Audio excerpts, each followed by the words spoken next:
This is your brain on risk. This is Mind Over Money, the podcast where Kevin Cook exposes the psychology of investing. Welcome back to Mind Over Money. I'm Kevin Cook, your storyteller and field guide for the fascinating arena of behavioral economics. Today's episode is all about your brain from 3 different and fascinating angles. And hopefully I can do this all in under 29 minutes. We'll see.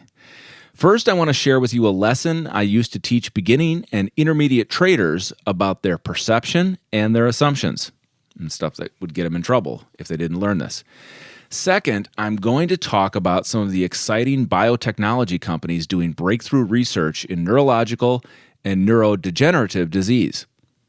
And last, I'm going to tell you a story about a young woman who led a torturous first third of her life with a neurological condition that went undiagnosed, and no drugs would have helped her anyway. That story comes from a terrific book I'm reading by Dr. John Rady, a clinical professor of psychiatry at Harvard Medical School. A User's Guide to the Brain, Perception, Attention, and the 4 Theaters of the Brain.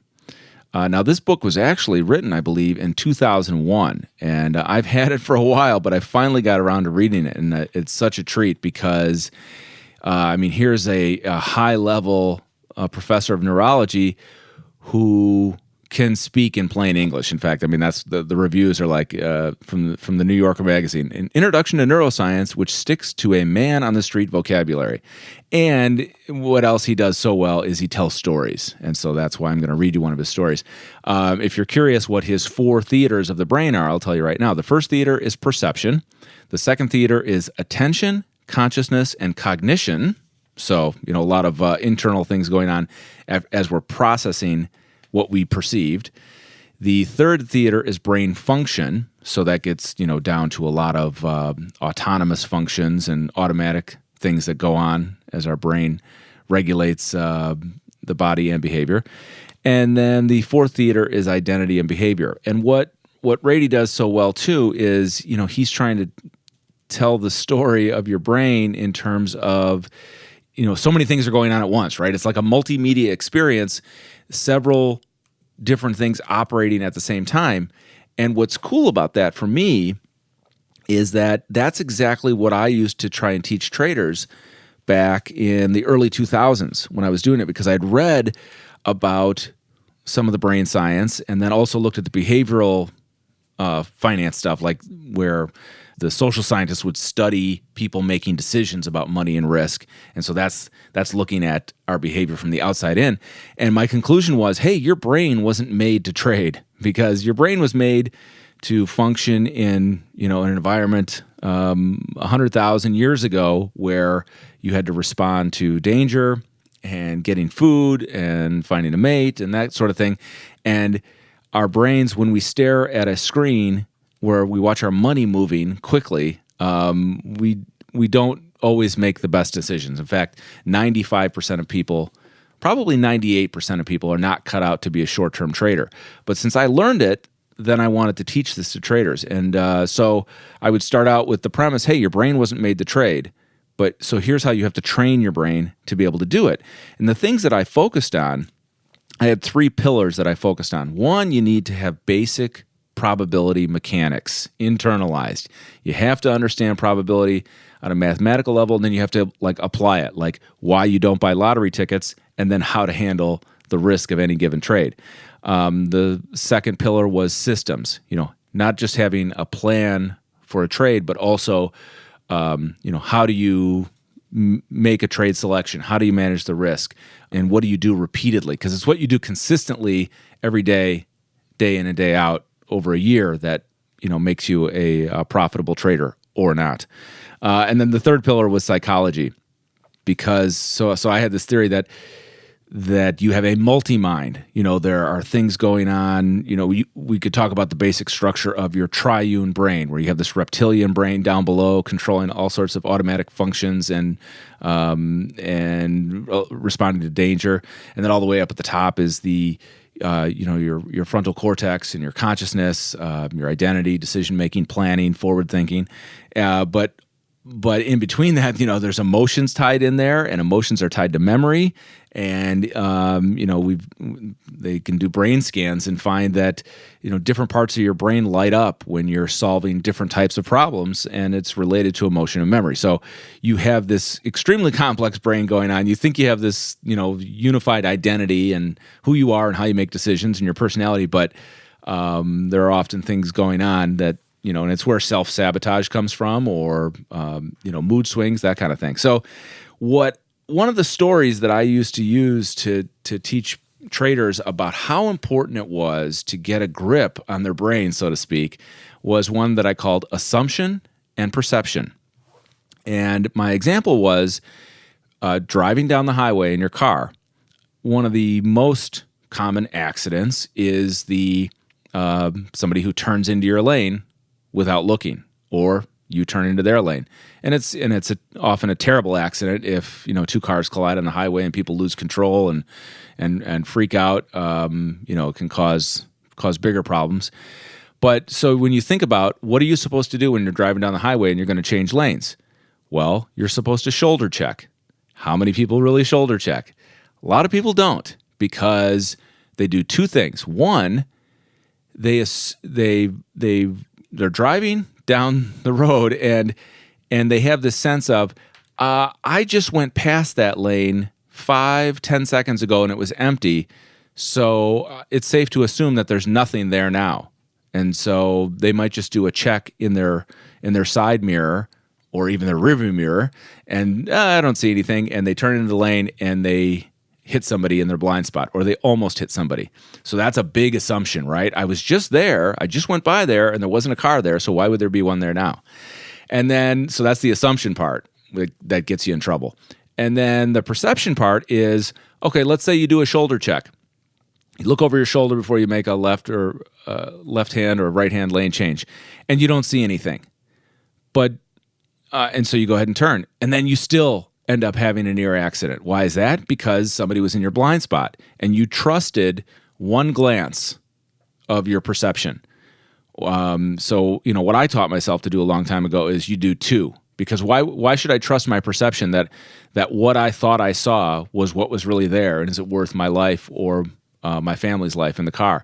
So always take a second look when you shoulder check, because somebody could be in your blind spot, and maybe you didn't catch it the first time, or maybe your eyes were, you weren't looking through your glasses or something like that. You had something in your contacts. So I use that example of driving and how people get in trouble for traders to say, look, when you come into trading, you bring certain assumptions, certain behaviors, certain biases, definitely cognitive biases and behavioral biases that will affect your trading decisions when you enter a trade and when you exit. And those will either help you or they will hurt you. In most cases, they hurt you. And everybody's different, but you have to figure out what your assumptions are and how you react to stress and fear. And then perception. Do you where are you getting your information? Are you trading off of tips? Are you trading off the news? Are you highly reactive to market swings and that sort of thing? So assumption and perception are critical in your own psychology in that pillar to learn how to become a better trader. So that's my trading lesson, and obviously we're going to talk about perception again, because in Dr. Rady's book, it's a big deal, and we're going to read from one of his chapters on perception. All right, when we come back, we're going to talk about the next frontier in biotechnology. I'm a biotechnology investor, and I have a portfolio here at Zacks called Healthcare Innovators, where I'm looking a lot at what's called the immuno-oncology stocks, and that's where scientists are learning to take your immune system and teach it to fight your body's own cancer if you are so unfortunate to have that. So that's called immuno-oncology. That's a big frontier in cancer, in biotechnology. Another one is called gene editing, where they're actually going in and they're able to edit your genes. But another frontier that I'm just beginning to explore for myself is the neurology one. So I will be back faster than you can spell neurodegenerative.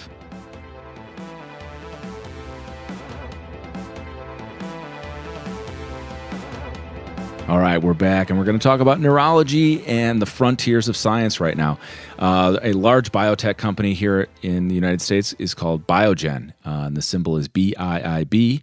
And recently, the chief medical officer, Alfred Sandrick, I believe is his name, he's describing neurology as the new oncology in terms of what this frontier means for science. And there's so many good things going on. I'm going to mention a few companies. First, I want to tell you a story about a man I just have become aware of. His name is Tony Coles, and I'm reading from Forbes magazine. Matthew Herper covers science and medicine for Forbes, and he wrote an article in March of 2015 called "The Coming Boom in Brain Sciences." And here's what he wrote. Tony Coles could have had any job he wanted in the drug industry. In 5 years at the helm of cancer drug developer Onyx Pharmaceuticals, he increased its market cap eightfold by purchasing an experimental blood cancer drug for $800 million, developing it to be a big seller and flipping the whole company to Amgen, another big biotech like Biogen, for $10.4 billion in October of 2013. He personally made $60 million on the deal. Biotech watchers expected him to start another cancer company or even command a drug giant like Merck or Pfizer.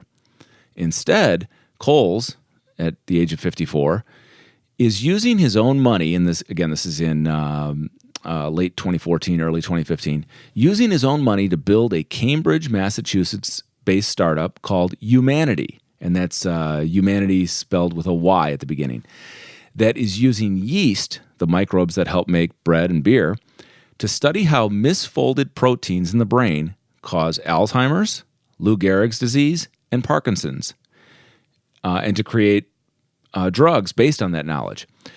There's already interest from Big Pharma in what he's doing. Coles says he chose to attack brain diseases, not tumors, because the need is so dire and the science is so fresh. And Herper goes on here talking about, so you can learn more about Tony Coles at his site Humanity. It's very interesting stuff they're doing there. I believe it's humanity.com. Matthew Herper goes on, the history of brain drugs is based almost entirely on luck. The first antipsychotic, Thorazine, was tried on schizophrenics in the 1950s as a sedative and miraculously stopped their hallucinations. Now, here he talks about a company that I'm familiar with, one of the few neurologically focused companies that I've invested in over the years, and that's Acadia Pharmaceuticals, symbol ACAD. Acadia Pharmaceuticals watched its Nuplazid for Parkinson's psychosis fail in a clinical trial. In 2013, it ran another study that used video conferencing, having the same specially trained group of doctors rate the symptoms of all patients. The dramatically positive results have sent the stock up 437%, and again, this was in early 2015, and have shown other companies that psychiatry trials can still succeed. We expect to become the leading neurology company in the United States, crows Acadia Chief Executive Yuli Hexel. So, and Acadia has done well. I believe its market cap is just under $4 billion right now. A couple other companies that I follow in this space, and I'll tell you ones that I own if I do. Neurocrine Biosciences, symbol NBIX, is a nearly $5 billion company. And that stock has been on a decent run here from this summer, from the 40s back up into the 50s. And they work on novel therapeutics for neuropsychiatric and neuroinflammatory and neurodegenerative diseases. So that's one to watch. And I'm not recommending any of these stocks to run out and buy. I just want, what I found is that studying these companies and looking at research reports on them, first of all, it's just fascinating, but also it has them on your radar. Okay, where is the science headed? Who might succeed? And so no stock recommendations here at all. And I'll tell you which ones I own. I'll tell you I own Sarepta Therapeutics. Sarepta, SRPT, they have a treatment for Duchenne muscular dystrophy. And this is a debilitating disease for young boys where it's degenerating their muscle control. And so this stock received favorable FDA fast track designation for this drug because it was the only treatment, and that's often what the FDA does. They'll give an orphan designation to where there's a small population that doesn't have a treatment. The FDA will highlight a company that may have a cure or a treatment at least. Let's see, what else am I looking at here? Alkermes, symbol ALKS. That's an $8 billion company. So much larger company here among some of the smaller ones that I look at. So they have two commercial products. One is an antipsychotic medication approved for use in schizophrenia. And they have an injectable medication approved for the treatment of alcohol dependence. So, and I don't know where they're getting most of their revenue right now. Another one, Vanda, VNDA is a symbol there. Again, not a recommendation, just looking at different companies involved in neurology. Some of them are working on Parkinson's. As I mentioned, Acadia was Huntington's disease. Boy, that's a hard one to say, right? Much harder to have it, I'm sure. So no disrespect there to anyone who knows somebody afflicted. Multiple sclerosis. There's another just a brutal disease when you learn more about that, where your own immune system is attacking, the outer shell of nerve cells. ALS, Alzheimer's. So many companies working on, trying to find cures or treatments for many of these neurological and neurodegenerative diseases. I wanted to tell you about Vanda. Vanda is a small cap, $725 million. And let's see what they're working on, because I can't remember all these off the top of my head. They're treating central nervous system disorders, and specifically, their lead product is a compound for the treatment of schizophrenia and bipolar disorder, and is in a phase 3 clinical trial. Now, if you know anything about the clinical trials that the FDA makes these companies go through, there's 3 phases, and the FDA is watching the results closely, as are investors at every point, and that's why you see biotechs often shoot to the moon or head to zero when clinical trials don't work out as everyone expects.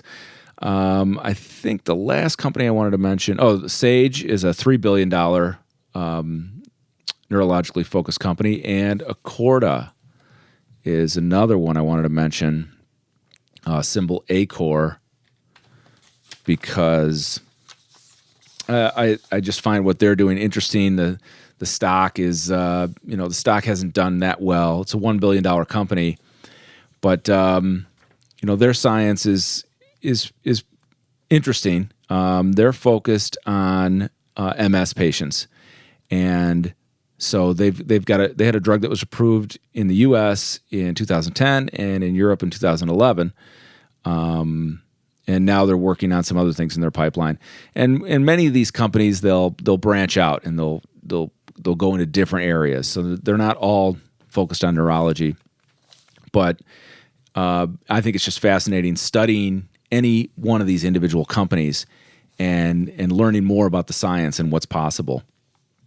So that's the biotech section here. So I just wanted to bring some stocks in here because it's part of what I do here at Zacks, and it just it keeps me engaged in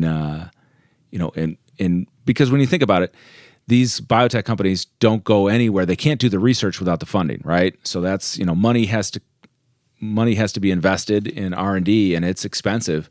So it's either coming from an investor or it's coming from another large biopharma company like a Biogen or an Amgen. All right. Now let's move on here. So we've talked about some diseases that could be treated with medicine. And now I want to tell you a story about an ailment that someone had where I mean, even if they diagnosed it, who knows if there would have been a treatment. Drugs are not always the answer. But this is also a story about being different. And, we're all different and we all have different perception. But how do we treat people who may seem very different? And it also makes you appreciate your health. I hope looking at any of these companies, that treat MS or Parkinson's or, even schizophrenia, that a lot of people are in pain, and whether they need drugs or not, it makes us appreciate the health we have. So I'm going to read from Dr. Rady's book. This is chapter 2, and it's titled Perception. Ricky's father still remembers an odd incident that took place when his 45-year-old daughter was only 3. They were standing together in front of a giant picture window, looking out into a forest. Suddenly, Ricky began to tremble. She grabbed her father's hands and stood virtually paralyzed, deathly afraid. Her father hurriedly asked her what was wrong. "The trees are coming into the house," she yelled. "They're all coming in here." Her father was taken aback by Ricky's strange behavior. But then again, she was only 3, and young children certainly have their moments. He dismissed it. But it was a defining moment that would cast Ricky into a tortured life, though at the time, neither she nor her father knew it. The pain of the next 20 years of Ricky's life is chronicled in the 1990 book Ricky by Frederick Flack, a psychiatric researcher at Cornell University. As a child, Ricky was lively and fun-loving. She was a bright student, but when she first entered elementary school in the early 1960s, or she was a bright student when she entered, but by the time she had reached 3rd grade, she heard the teachers talking behind her back. "She's stupid. We're going to have to put her with the special kids." Ricky was terrified. She loved schoolwork, even though it took her a long time to read, write, and do math. Ricky had one great friend, but that was it. At home, she was vibrant and full of life, but she never played with more than one child at a time and avoided any kind of group activity. She heard the labels again. She's a loner. Ricky's parents had her tested. Her eyesight and hearing were fine. Her cognitive abilities were well within the norms. She was a mystery to her teachers, but one that they did not explore further. She was placed with other children who had learning disabilities because she just couldn't keep up with the regular class. As Ricky got older, she became mystified herself. At times, everybody and everything seemed far away. She felt as though she was sitting in a closed box and seeing things through a pinhole. But she didn't tell anyone. Everyone already thought she was strange, and she certainly didn't want to say anything that made her seem even more like a weirdo. Then her grandfather, the only adult who didn't judge her, died, pushing her into a descent from sadness to despair. She was admitted to a psychiatric hospital when she was 13. She was first diagnosed as mildly autistic and then as borderline schizophrenic. Her fate was sealed, for in psychiatry in those days, there was an awful truism: a diagnosis is destiny. It was impossible to shake, and it directed all subsequent treatment. For 10 years, Ricky was in and out of mental hospitals. She became severely frustrated because no one could tell her what was wrong. The insults, the scolding, the drugs they gave her, and the sense of futility made her more and more depressed. She got so bad at one point that she was given a series of 18 shock treatments, which jolted her out of clinical depression, but only long enough for her to try to kill herself. One psychiatrist even suggested a lobotomy. The damnedest thing was that often, when she was talking with a doctor, she was lucid and calm. The doctors were impressed with how clear-headed she seemed. But then frustration would get the better of her, and she would scream and carry on and cut her arms with knives, just like the other crazies in the hospital. She knew it would get her attention. The doctors figured her lucid spells were deliberate cover-ups. When Ricky was 23, she was referred to Melvin Kaplan, a developmental optometrist, one who specializes not in how the eyes work alone, but how they work together with the brain. Although standard eye exams had shown that Ricky had 20/30 vision in each eye, nearly perfect, she was prone to accidents and falling because she walked into or tripped on objects that someone with good vision would easily have avoided. Dr. Kaplan started with the usual vision tests. They were fine. He proceeded to the test everyone hates, when the doctor shines the bright light into your eye and tells you to stare at it. Your eyes water and your brow wrinkles as you feel the pain of the searing beam, but you manage to endure, perhaps swearing under your breath until it's over. You wipe away the tears, blink a few times, and the room looks normal again. This brief pain comes from the retina, and the eye reacts to save itself by trying to move laterally to get away from the intense light. When Kaplan shined the light in Ricky's eye, her retina went into spasm. When the light was turned off, she could hardly see. Her vision dropped to 2200 and stayed that way for minutes, sometimes even an hour. In his book, Flack describes what happened during a subsequent test. Kaplan asked Ricky to focus on an object. She stared for a minute or so and then looked away. Kaplan asked her, "When you look at something, how long does the image stay?" Ricky seemed puzzled. "Does it stay or does it disappear, vanish?" Kaplan asked. "It stays. I mean, I can make it stay. What happens when you look at me?" "Well, if I look at you for a minute or so, you start to disappear. But if I get my willpower going, I can keep you in sight for a long time." "And what happens to the rest of the things in the room?" "At first I see them, and you. Then as I concentrate harder on seeing you, they get dimmer and dimmer until I can't see them at all." Kaplan expressed his surprise. "Isn't that the way everybody sees?" Ricky asked. "My God, Ricky," said her father, who was in the room with them. "You mean you thought that was normal?" "Isn't it?" she asked sheepishly. After further tests, Kaplan concluded that Ricky could not sustain a visual image for more than a minute without beginning to shut down everything else. She had to muster all of her brain power to keep seeing. No routine eye exam would have revealed this problem. Together, Kaplan and psychologists began the arduous task of recreating Ricky's experiences from childhood on. What they concluded was a shock to all. Ricky had been struggling with a serious visual perception problem that probably became evident when she was about 3 years old, around the time of that fateful afternoon when she became frightened that the trees were coming into the house. An early sign of the eventual collapse of her depth perception.